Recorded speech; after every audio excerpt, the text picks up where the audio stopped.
Guys, welcome and thank you for being here. So we've got Dan and Zora with us, photographers extraordinaire. They get to literally travel all over the world, and don't just get to, they've worked for it, they earn it. Go and check out their images. What's your best website, guys, for them to check out? The best one is cakewalkmedia.com.au. Cool. You will see some of the best travel photography images you've ever seen, and video. But we're not here to talk about that. So Saul Man Frank, Camera Electronics, CETV. We've been in photography, selling and supplying and supporting photographers and selling camera gear to them for over 50 years since my dad started. And my brother and I run it now. We've got about 20 staff, 2 or 3 shops, and we just love supporting photographers. So we've been blessed to work with great talent like Dan and Zora, and they've been working closely with a really special brand, Fujifilm. And in their name, Fujifilm, they've kept that in their heritage because they produce film, they produce outstanding digital cameras and lenses, and you guys get to test them and use them. And not just test them, but you own quite a bit of your own kit. Yeah. Plus Fujifilm will come and talk to you about testing gear. So you've been testing, and Dan, this new lens from Fujifilm. Tell me, what's the focal length? Because I'm dying to know. 500 millimeters. Wow. Yeah. So 500 mil Yeah. in a medium format lens. I mean, this is pretty much, the last time I remember a 500 mil medium format was like a Pentax 671 years ago. Yeah, that's right. That's So back, this is back wild. in the day. Yeah. Way back in the day. So this is 500 mil. And it's an extraordinary lens. So Fujifilm have got a 1.4 converter. Will that fit and work with it? So their teleconverter actually is a really unusual teleconverter. It's not just a slap it on the end and stick it on your lens. It's an integrated teleconverter that actually mates into specific lenses and actually joins up with the lens. And what you find, like with the GF500mm, which of course we've had now for years, and that's really been our longest lens in the Fujifilm series for a while. That same teleconverter adapts to the 500. Fantastic. That's So that so means good.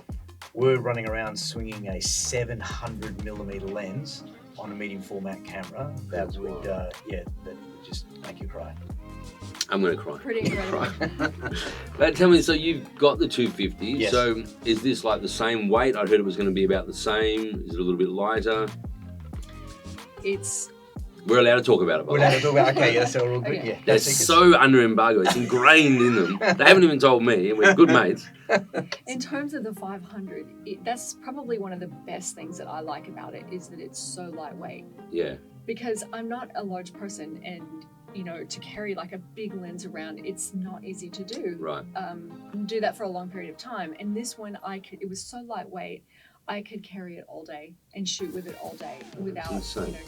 thinking, oh man, my arms need a rest. Yeah, This and is a you guys are on workout, big, but- long shoots like Yeah. all day. Yeah, I mean, when you think about it, there's shooting, Yeah. and you can take, and we shoot on every continent and in every environment. This particular shoot, where we're in cold, rugged environments, having to haul things around. And you mentioned the GF500. This GF500 is lighter than the GF500. It doesn't even make sense. In fact, when we first grabbed the lens, we're thinking, okay, what's the catch?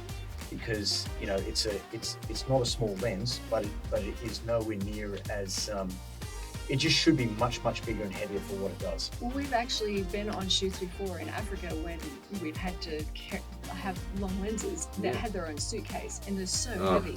They're just like, well, for even me, traveling, impossible even to just use getting all on and day. off planes, Yeah. whether you're taking it on or off, like on under the cargo hold or up on the plane with you, it's mental. It And is. they at least went from these big, huge, heavy aluminium trunk cases to slowly go into like the clamshell carbon fiber style. What is the case like for the GF500? Is it a pouch? Is it a what is it? You just stick it in It's your just backpack a and go, normal mate. lens. It just fits right into the backpack.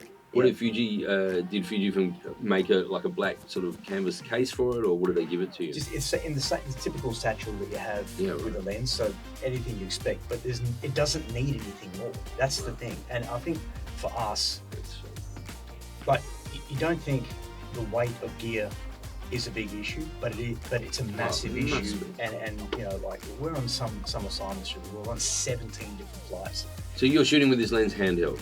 Absolutely. In fact, Zora, We didn't use a tripod. not once. Okay. Yeah. And that's we shot for a month with this lens. It was a great opportunity. So rather than just go for a day and we'll tell you about the adventure, but the entire time. It's handheld, and it's handheld all day. So we run 2 GF500 Mark II bodies, and the 500 was on one of those cameras all the time. They only let you have one 500. Yes, and we were Oh, fighting mate, over, Fujifilm are tough on you guys, I reckon. we were No, fighting it over was- who got to use it. That's so cool. Which meant That's Zora so got cool. to use it because I didn't advise it. Yeah, that's Yeah. right. And so then, you know, building this into your kit, Yes. it sounds like you've definitely got a place for this. As working photographers out there in the field, doing travel, shooting all over the world, the Yeah. 500, like what sort of photographs did you take with the 500? Well, this when you talk about the kit, this is the one lens that we've been missing from the kit. Right. So we've been on expeditions before where we've actually had to take 2 camera systems because we needed a long lens, and Fujinon didn't have That's one it. at the time. Right. So Okay. this was just amazing because now we can eliminate the other camera body from another Eliminate. brand and That's right. just take the all Fujifilm equipment. Oh, I great. follow you. Right. Yeah. Yeah. But in terms of that particular unit there, the shoot that we did to test this was a month in Antarctica and the sub-Antarctic islands. So these are places that it's very hard to get to, and even when you do get there, there's only a small chance you can actually land on the island because the weather's so wild. So we were fortunate enough to land. So you're talking about being on an island completely surrounded by wildlife. You've got orca patrolling offshore, and you've got millions of penguins. You've got giant seals. So this and would be all this perfect with the stuff. 500mm. Perfect. Nature, wildlife, Yep. and you don't want to disturb them. You can actually use the longer lens, Yeah. not be right on top of them and get really far. Yeah, And exactly. surprisingly, landscapes. You don't think of that being a landscape lens, but I it was just discussed this with someone the other day. Like long lenses can be really good for landscapes. It's really good, and the compression from if you have it's just amazing. Wow. And then I think what they've done is smart. Is the filter thread at the front Yep. is 95mm, so it's the same as quite a few of your other GF lenses. So you don't have to muck it's around not. with No, polarizers. it's the largest. It is 95, but the largest in the other series is 82. Right. So you can definitely put a screw on now. You don't need any special big filter holder No, system no, you because don't. we sell 95mm filters, so they Yeah. are around. Yeah, they are around. Yeah. I mean, and it's a big bit of glass, and and that's the funny thing. It's a big bit of glass, but only weighs 1.5 kilos. 1489 grams. Less than 1.5 kilos. That's awesome. Yeah. The 250 is already outstanding, Yes. and that's got one of these, what they call the super ED glass, and 2 regular ED glass, which Yep. is still outstanding. Yep. But this is, just to get into the tech spec for those who love it, 2 super ED and 5 ED glass elements. Yeah. Yeah. So So basically, the image quality of just, image quality, flare control. I mean, when you flare control is a good one. just think about when you're shooting with something of this focal length, and then you sort of strap on the teleconverting or 700mm. You're actually shooting through that many atmospherics. You're shooting through that many opportunities for things to disturb the image. So it has to be the best of It the has best to glass. be the best. I mean, it has to be like and the thing too that the image sensor, it's going to find you out. Yeah. That 100 So, megapixels. 102 Yeah. megapixels, 16 bit, 16 stop to dynamic range.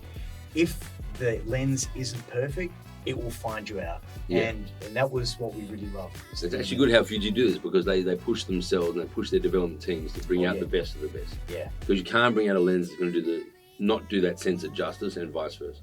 Oh yeah. I mean, Yeah. that's the thing. We would rather suffer the weight of a heavier product to have that, to have the image quality. I mean, sort of stuff that we do is that much of an effort to get there. Yeah. Like, give us something heavy, just give us something good. But they've given us something very light and something extraordinary. That's crazy. And what about, and I know you said you never really need to even use a tripod, but do you get a tripod collar with the lens? Yes.